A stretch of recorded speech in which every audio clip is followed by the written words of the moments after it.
Hola, te doy la bienvenida a un nuevo video del curso básico de HTML5 y CSS3. Mi nombre es David Fernando Guerrero Vanegas. El conjunto de selectores que estudiaremos en este capítulo se conocen como pseudoclases y pseudoelementos, los cuales nos permiten establecer estilos para ciertos elementos que cumplen con una característica en especial dentro de la estructura del documento, de tal manera que es posible aplicar CSS sin basarse en la información contenida en el árbol del documento HTML o DOM.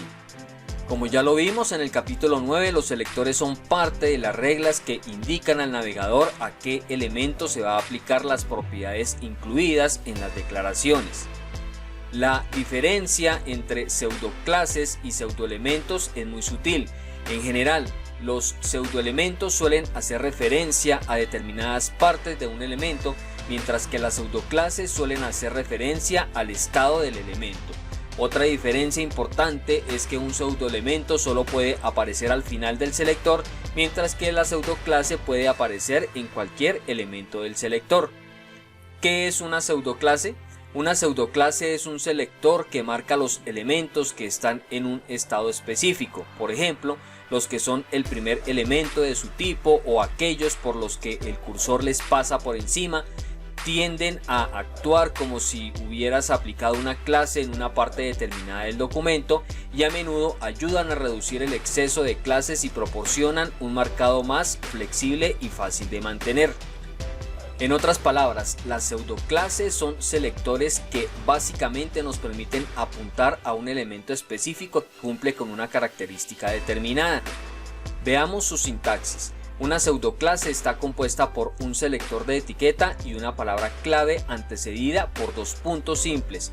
Por ejemplo, un selector de etiqueta A, dos puntos, y la pseudoclase hover, o un selector de etiqueta li, los dos puntos, y la pseudoclase lastChild. Un ejemplo práctico sería si queremos el primer párrafo de un artículo en letra más grande y en negrita. Podemos añadir una clase a este párrafo y luego añadirle CSS a esa clase. Mediante la pseudoclase firstChild podemos establecer un determinado estilo para el primer elemento hijo de un elemento padre. Veamos algunas pseudoclases y la forma de aplicarlos.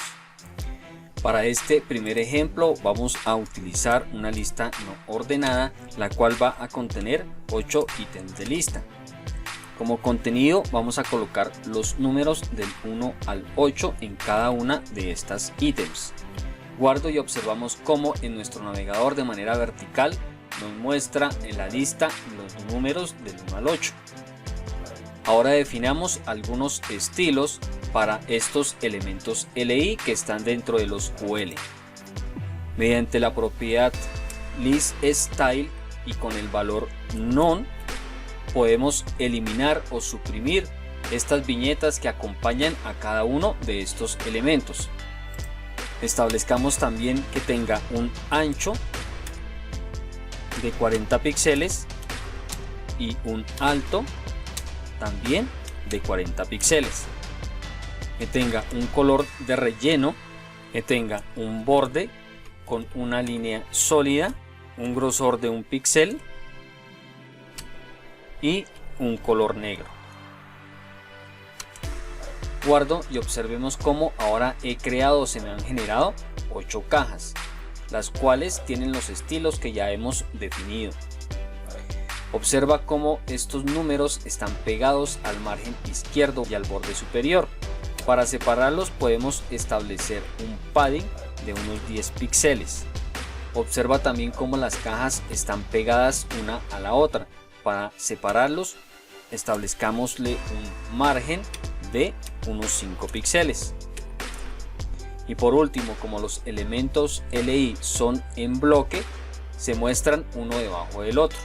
Para hacer que estos elementos queden en línea, es decir, uno enseguida del otro, entonces mediante la propiedad display establecemos el valor inlineBlock.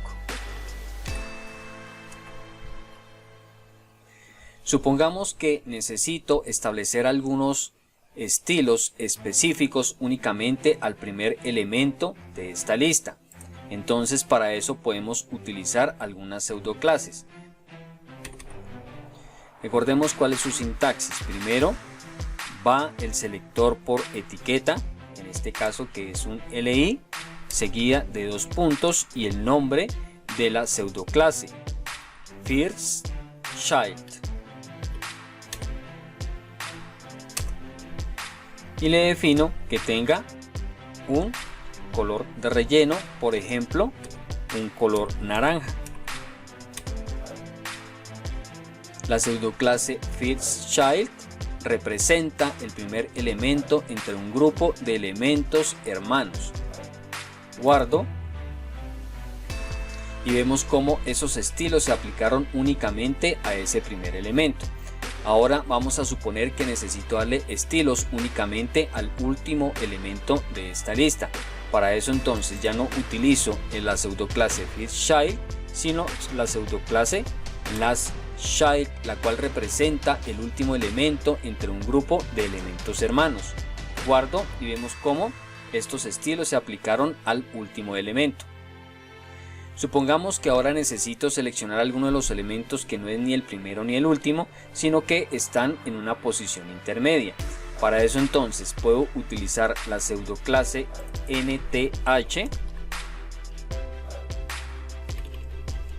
y dentro de paréntesis voy a colocar la posición a la cual quiero darle ese estilo. Ejemplo, si es la posición 2, entonces establecemos el número 2 dentro de paréntesis con la pseudoclase nthChild.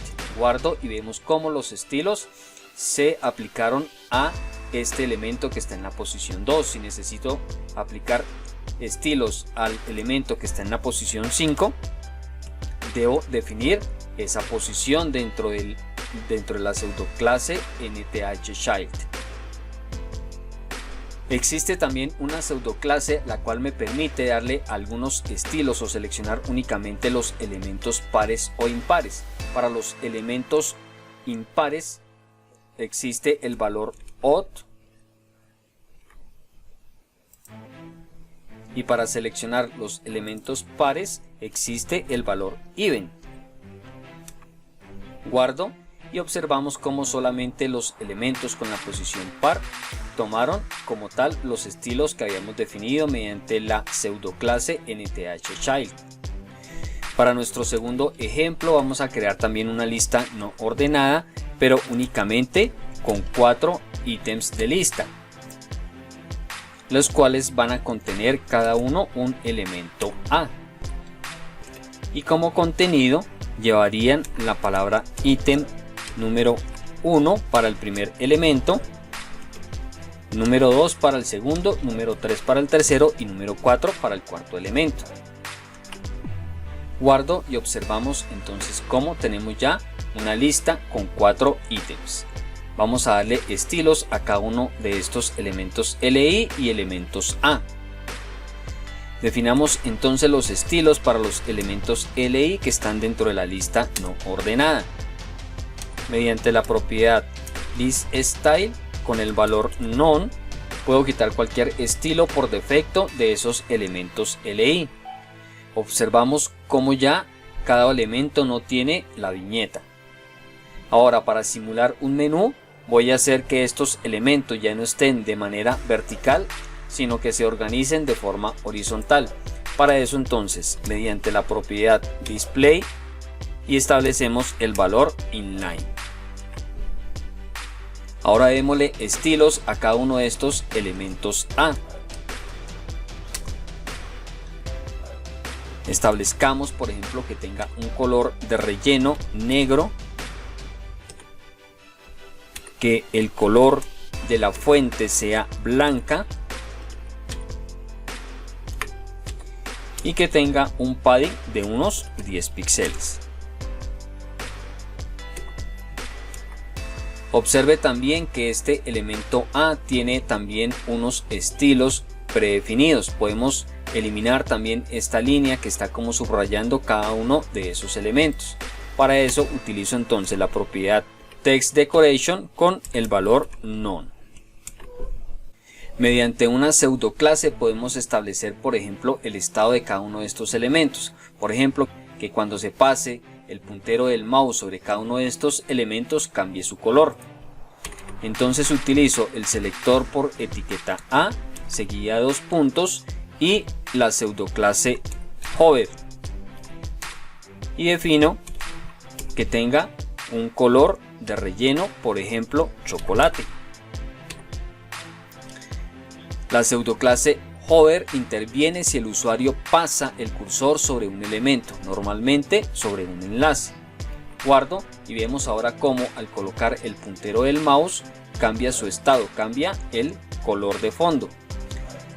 También mediante una pseudoclase podemos establecer el estado activo, es decir, cuando picamos sobre cada uno de estos ítems también puede cambiar su color. Para eso utilizamos la pseudoclase active.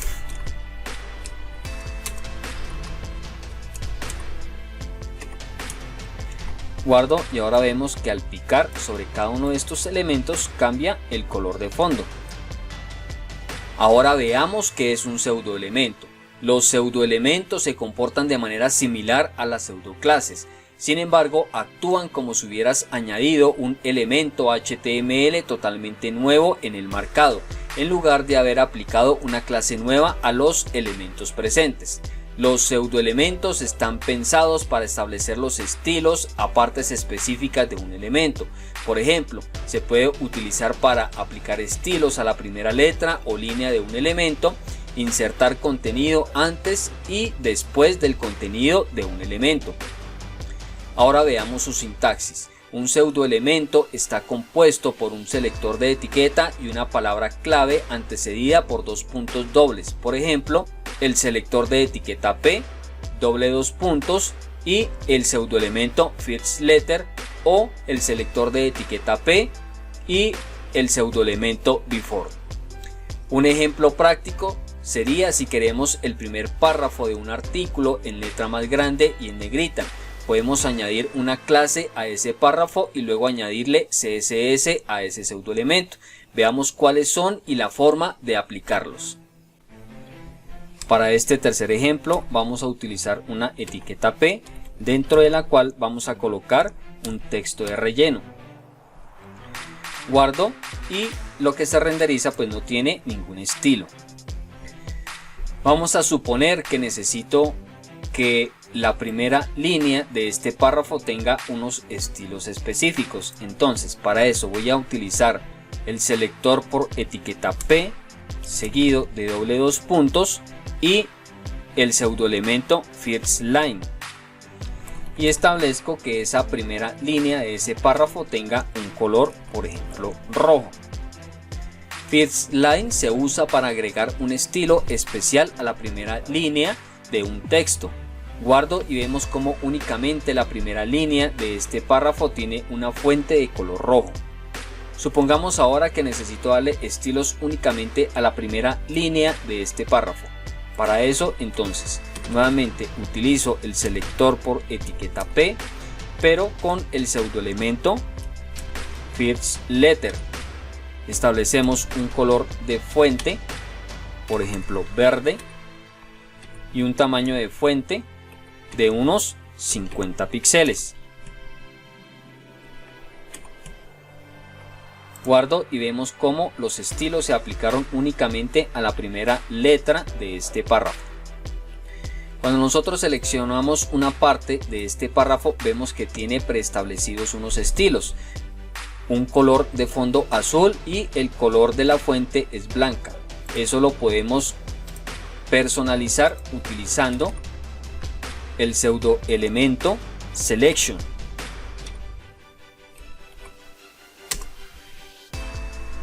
Establezcamos por ejemplo un color de fuente amarilla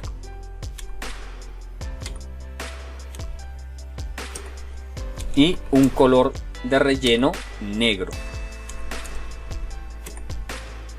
Guardo y vemos como ahora al momento de seleccionar alguna parte de este párrafo cumple con estos estilos que hemos definido. Existen también dos pseudoelementos que me permiten insertar algún contenido antes o después del contenido de un elemento. Por ejemplo, si utilizamos el pseudoelemento before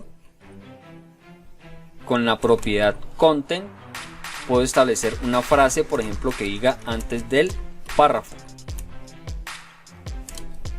y que tenga un color de fuente violeta. Guardo y vemos cómo esta frase se ubica al comienzo de ese párrafo. Una de las características es que no existe de manera física dentro del DOM, únicamente existe como atributo dentro del CSS. De igual manera, si utilizo el pseudoelemento after, podemos ubicar el texto después del párrafo. Pues bien amigos, de esta manera llegamos al final del capítulo 11 del curso básico de HTML5 y CSS3. Ten presente que puedes usar pseudoelementos y pseudoclases para crear etiquetas a partir de un elemento HTML existente y con ellas podemos crear cualquier cosa, es solo cuestión de imaginación. Una vez más te invito a que le des me gusta al video, pues esto me motiva a seguir creando contenido a través de este canal de YouTube. También puedes dejar tus comentarios acerca del curso, los cuales estaré leyendo y dando respuesta cuando sea necesario. Si aún no te has suscrito a mi canal, te exhorto a que lo hagas en este momento y no olvides activar la campanita para recibir las notificaciones automáticas. Mis mejores deseos y te veo en el siguiente capítulo donde veremos las principales unidades de medida.